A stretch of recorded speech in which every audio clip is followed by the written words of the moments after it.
तुम्हारी कृपा मोते कछु ना बसा। बोलिए प्रेम से श्री सद्गुरु महाराज की जय। श्री सद्गुरु महाराज की जय। श्री सद्गुरु महाराज की जय। प्रातः स्मरण अनंत श्री भविष्य ब्रह्मांड के कण कण में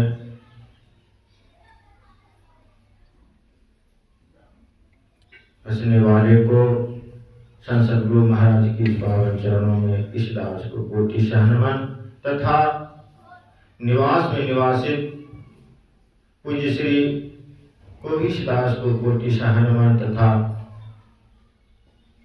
मुद मंगल संत समाज इस पवित्र मंच पर पधारे हुए को इस दास को कोटि सहनमन तथा इस सत्संग स्थल पर आए हुए माता एवं बहनों एवं पिता तुल्य बुजुर्गों को भी इस दास को कोटि सहनमन। अभी हम सब लोग श्री रामचरितमानस पंचम संवाद सुंदरकांड से विभीषण और रावण को संवाद को श्रवण किए।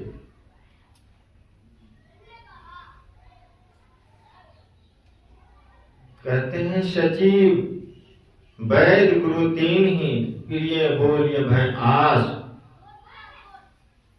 अगर मंत्री किसी राजा को मंत्री अगर भयवश प्रिय वचन बोलते हैं तो समझ लीजिए उसका राज का नाश होगा। गुरु अगर भयवश बोलते हैं तो समझ लीजिए कि धर्म की नाश होगा। अगर वैद्य भी भयवश किसी को प्रिय वचन कहते हैं तो समझ लीजिए शरीर का नाश होगा। यह तीनों अगर भयवश किसी को डरवश अगर बोलता है तो समझ लीजिए हानि ही हानि है। विभीषण तो रावण का मंत्री ऐसा नहीं था, वह तो भय से भी बोलने वाला नहीं था। वो तो समझौता पूर्वक कहते हैं हे भाई अगर किसी दूसरी पराई नारी को अगर रखते हैं तो काल रात्रि के समान आपका है, इसे त्याग दीजिए। किसी कवि ने कहते हैं पर नारी पैनी समान तीन तरफ से खाए धन हरे यौवन हरे घोर नरक ले जाए। पर नारी तीन तरफ से धार होते, उसके तीक्ष्ण धार होते हैं, उससे बच के रहना चाहिए। रावण को समझाया विभीषण, लेकिन बात को नहीं माने। नहीं मानने के कारण उसका राज का नाश हो गया। बहुत तरह से समझाए इनको त्याग दीजिए और वो श्री राम के शरण में इनको दे आइए, इसमें आपका कल्याण होगा। लेकिन नहीं माने। मंदोदरी भी बहुत समझाए, उनका भी बात नहीं माने। तो देख लीजिए नाश में सर्वनाश हो गया।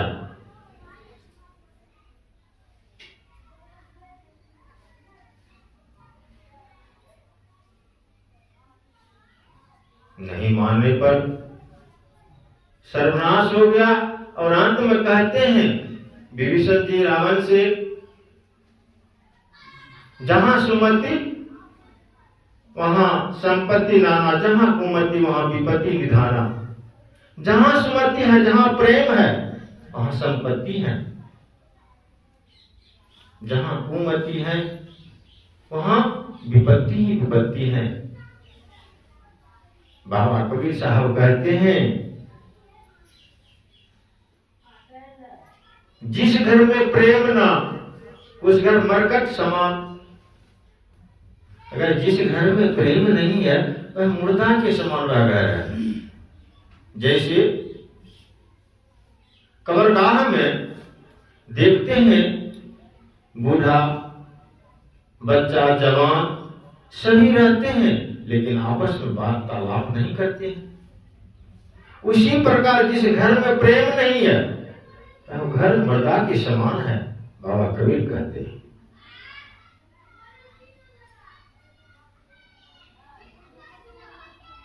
इसलिए करके हम सबको घर में प्रेम बनाए रखना चाहिए, इसी में कल्याण है।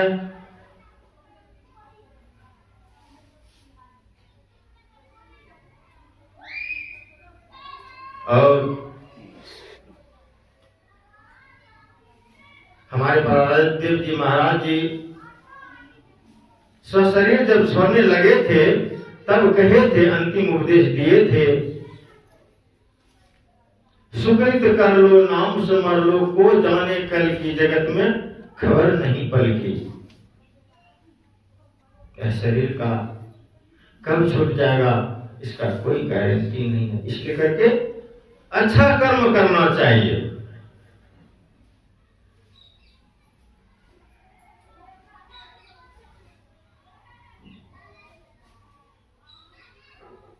गोस्वामी तुलसीदास जी मेरे पत्रिका में कहते हैं,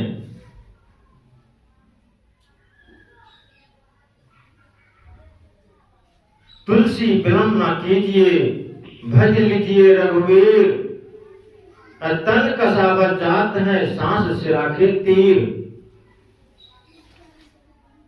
सांस सांस में नाम सुमर ले, व्यर्था सांस मत खोर, को जाने अंत का यही सांस हो जाए। इसलिए करके सांस में सुमरण जो गुरु के बताए हम सबको करना चाहिए।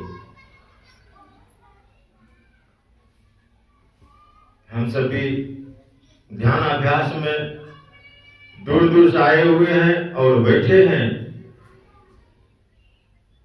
एक ध्यान युग से ही हम सबको मुक्ति मिलेगी, अन्यथा मुक्ति मिलने वाला नहीं है। कितनों भजन कीर्तन कर लीजिए, इससे मुक्ति होने वाली नहीं। हाँ, जरूरी है, यह बाहरी भक्ति है, आंतरिक भक्ति तो ही ध्यान है। धर्म कथा बाहर सत्संगा, अंतर ध्यान ध्यान भंगा, गुरु महाराज कहते हैं।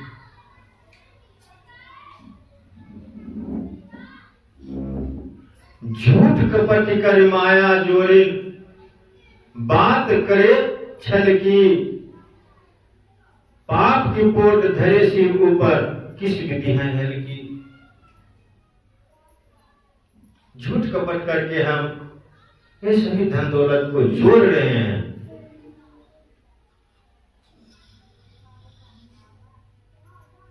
पाप की पोट धरे सिर ऊपर, किस विधि है हल की। ये जो करते हैं झूठ कमाई करके, जो धन अर्जित करके शरीर पर रख रहे हैं, से हल्का होने वाला नहीं है। एक मानव ही ऐसा है जो जन्म लेते समय रोते हुए जन्म लेते हैं, जब जीते हैं तो शिकायत करते हुए जीते हैं, अंत समय में शरीर जब छोड़ देते हैं तो कुछ कल्याण करके नहीं जाते हैं। धन अर्जित करने में हमारा समय बीतता जा रहा है,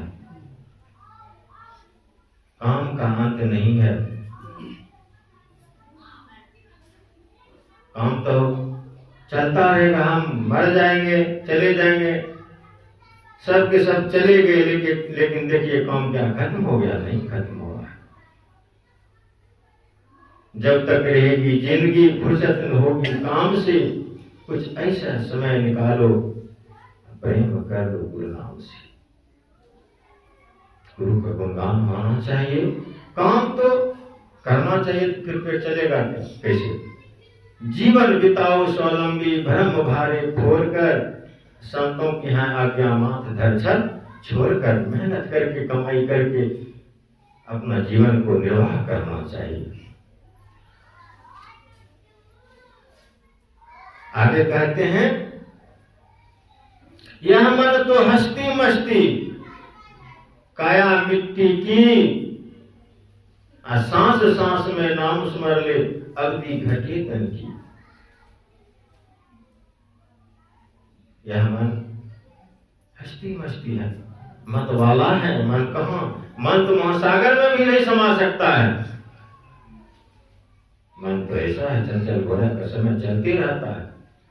लेकिन एक जो वृत्ति, जो सुमरन बतलाए, उसमें इसको बांध करके रखने से सिमटाव होगा। शब्द खोजी मन बस करी, शब्द सुनी यही, यह तो झूठी देही। कवि साहब, शब्द को जब पकड़ लेंगे, जाप में जब मन को लगा देंगे, तब सिमटाव होगा। जब सिमटाव होगा तब कल्याण होगा, तब ध्यान बनेगा। ऐसे नहीं।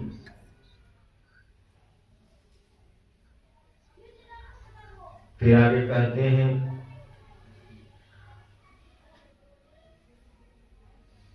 काया अंदर हंसा बोले, खुशियां कर दिल की, जब हंसा निकल जाएंगे मिट्टी जंगल की।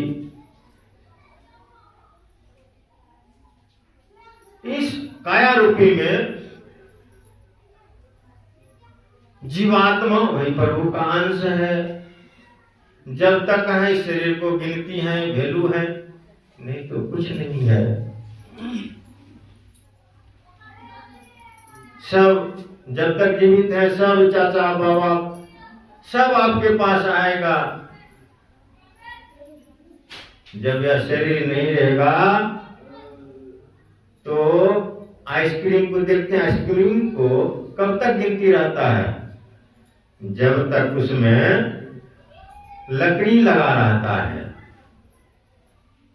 आइसक्रीम में तब तक उस लकड़ी का गिनती रहता है जब तक आइसक्रीम चिपका हुआ रहता है, तो उसको पकड़ करके खाते हैं।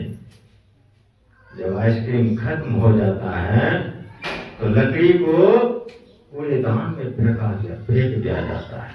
उसी प्रकार यह मानव शरीर सत्संग रूपी जब तक आइसक्रीम है तब तक इसका गिनती है, नहीं तो इसका गिनती नहीं है। पूरे दान में जाना पड़ेगा।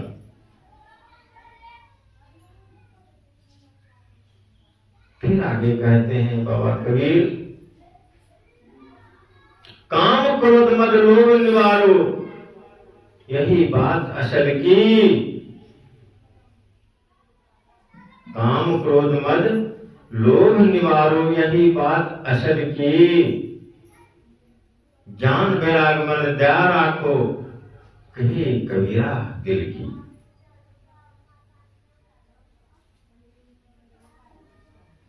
काम क्रोध मद लोभ,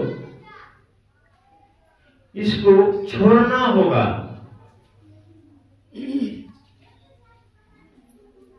यही असली बात है। इसको जब त्याग देंगे सभी को, तब निर्विषय होगा, अन्यथा नहीं हो सकते।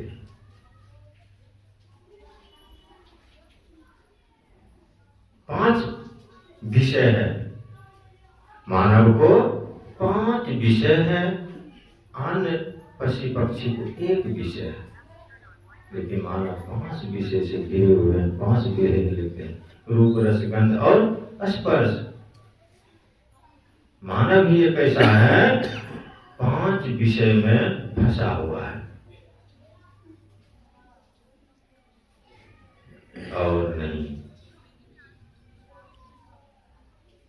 इस सबको त्यागना होगा तब ध्यान होगा, अन्यथा नहीं।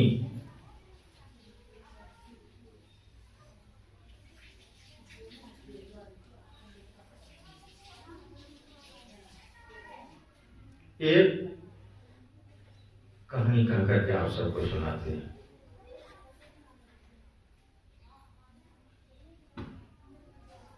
एक मधुर करी व्यक्ति का किसी गांव में एक बाबा रहता था। वह किसी दरवाजे पर जब जाते थे तो टेर लगाते थे, राम राम तरो भवसागर तरो। एक गृहस्थ के दरवाजे पर एक सुग्गा रहता था। बाबा जब उस दरवाजे पर गए, बाबा टेर लगाए, राम राम करो सहजे तरो। सुग्गा ने इस बात को सुना। सुग्गा ने कहा, बाबा राम राम करो लो पिंजर परे। बाबा ने कहा, अरे सुग्गा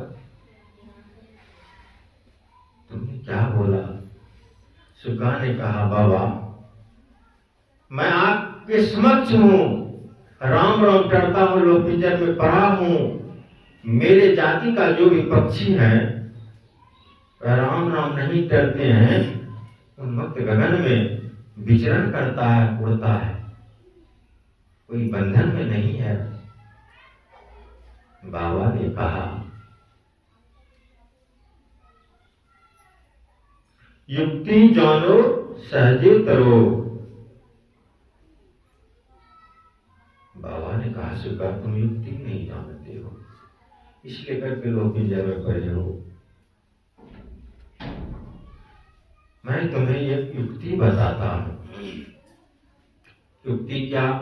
बाबा ने सुग्गा को ध्यान योग के बारे में युक्ति बतला दिए।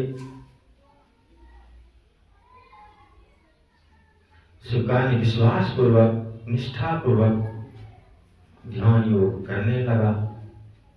करते करते सुग्गा प्राण स्पंदन को प्राप्त किए।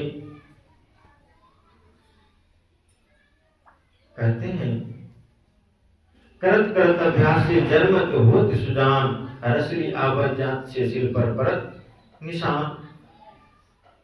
जब बुद्धि भी वाले अगर बराबर कुछ काम करते हैं तो भी सिद्ध कर लेते हैं।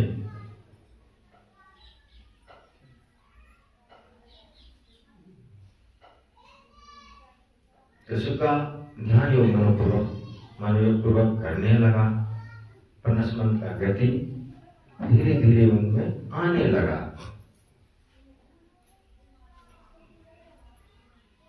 एक दिन में वह किसान सुग्गा को भोजन के लिए देने के लिए आया। सुग्गा उस दिन सांस को ऊपर करके बंद कर लिया था, सांस को रोक लिया था।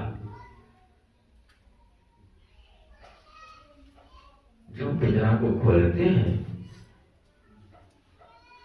किसान ने देखा कि सुग्गा तो मरा हुआ है, उसका सांस बंद है, नस का धड़कन बंद है, शरीर में गर्मी नहीं है। उसने सोचा सुग्गा मर गया। सुग्गा को पिंजरा से बाहर जो ही फेंका, सुग्गा उड़ गया। देख लीजिए, यही ध्यान योग हम सबको मानस जप बतलाए। सब जपों का राजा मानस जप है। यही ध्यान की विशेषता है। हम सब भी आज ध्यान अभ्यास में बैठे हुए हैं। सुग्गा उड़ गया।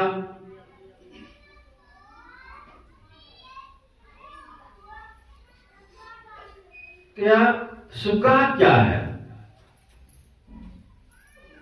बाबा गोरखनाथ जी महाराज कहते हैं, सत धातु का काया पिंजरा, ताम नहीं जुक्ति बिन सुआ। सतगुरु मिले तो उबरे बाबू, नहीं तो बरले हुआ। यह जीव रूपी सुग्गा है।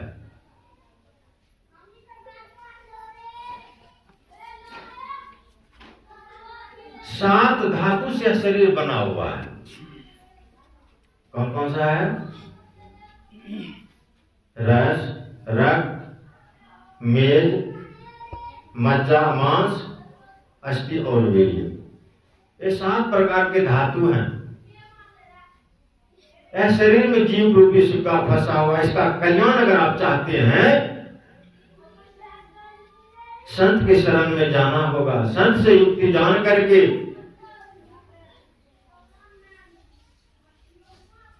तब जब युक्ति आप लेकर के आप कीजिएगा तब मुक्ति होगा। नय नासिका अग्र है, कहाँ ब्रह्म की बास, अविनाशी विनिश्चय निषद में होते होगे ज्योति प्रकाश। जब ब्रह्मांड में प्रवेश कर जाएंगे, पीठ से ब्रह्मांड में चले जाएंगे, तब मुक्ति होगा। यह 9 दरवाजा तो गंदगी से भरा हुआ है। तन नभ द्वारे रामा अति मलिन ठामा, त्यागी चलो 10वें द्वारे सुख पाओ भाई। जब 10वां दरवाजा हम जाएंगे तब सुख की प्राप्ति होगा। गुरु नानक देव जी महाराज कहते हैं, इस गुफा में अकुट भंडारा देखिए हरिया लखी पारा। इस गुफा में अकुट भंडारा, छोड़ भंडार है। त्रिकुट महल में विद्या सारा। जब लेकिन 9 द्वार से निकलना होगा तब मिलेगा। विशेष नहीं कहते हुए हम अपना वाणी को विराम देते हैं। मंचासीन हमारे पूज्यपाद जगन्नाथ स्वामी जी हैं, अब उनसे हम सुनेंगे तो अधिक लाभ मिलेगा। बोलिए प्रेम से श्री सद्गुरु महाराज की जय।